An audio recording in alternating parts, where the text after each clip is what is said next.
Okay guys, we're going to do the calculations in order to create 800 milliliters of buffer solution. Okay, so we're going to start off with 800 milliliters of vinegar, which is 5% acetic acid by volume. So we're going to multiply 0.05 by 800 milliliters, which gives us 40 milliliters. So we know that there are going to be 40 milliliters of acetic acid in the vinegar.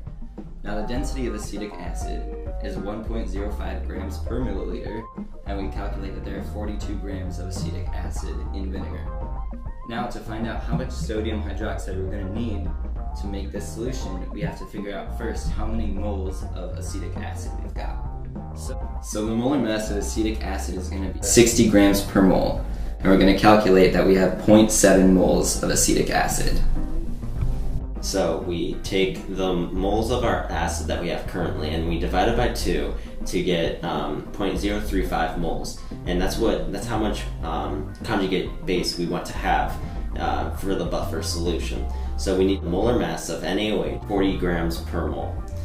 You then take the moles and the moles of the acid you want to react, and then multiply it by 40 grams per mole of NaOH to get 14 grams of NaOH. So when we have this many moles of sodium hydroxide, since it reacts with the acetic acid in a 1-to-1 ratio, half of the acetic acid will react with all of the sodium hydroxide, which will yield 0.35 moles of acetate. So we'll have 0.35 moles of acetate and 0.35 moles of acetic acid. Now, according to the Henderson-Hasselbalch equation, when they're equal, that'll just give us the pH equals the pKa. And the pKa of acetic acid is about 4.75. Here we will be making our 400 milliliter solution, buffer solution. We have our vinegar, which contains the acetic acid we'll need.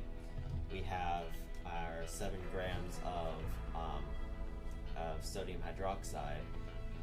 We're using 7 grams because we're making a 400 milliliter solution, so half of what we calculated on the board earlier. And we have our magnetic stirrer and our pH meter to make sure that we get to a pH of 4.75. Okay, so we're going to add 400 milliliters of vinegar. Then we will add the 7 grams of NaOH.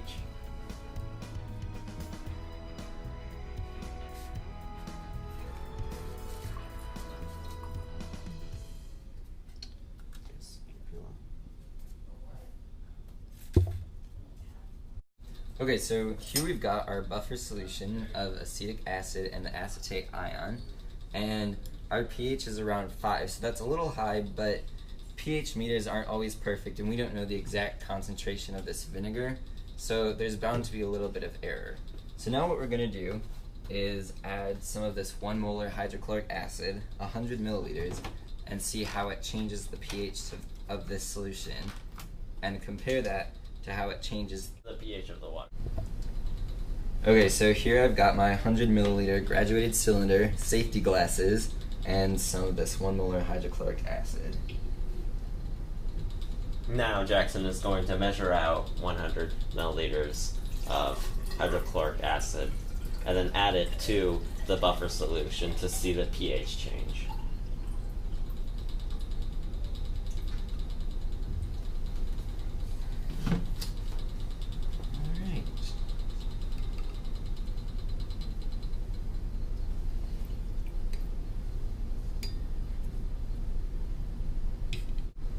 Okay, so the pH is now at 4.25, meaning that it dropped by about 0.75. So now let's take this water and put it on the stirrer.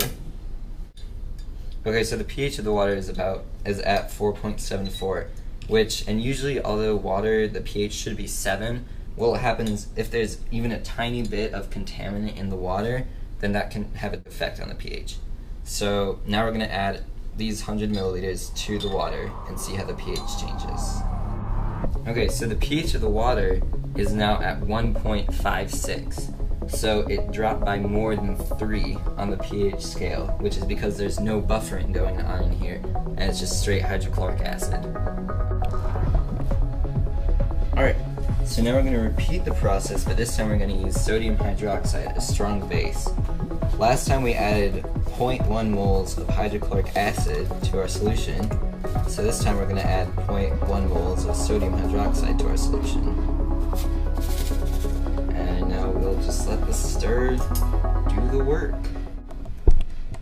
Alright, so after the sodium hydroxide dissolved in our buffer, we look at the pH meter and it says 5.75. So it went up about 0.65. Showing that our buffer is quite effective. The pH of the water is at about 3.94.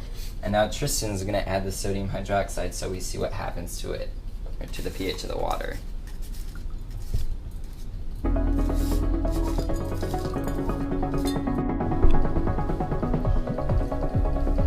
Alright, now that the sodium hydroxide has completely dissolved in the water, we see that the pH is at 13.29. So it's gone up by a significant amount. So now you can see the difference between a buffer solution and a non-buffered solution.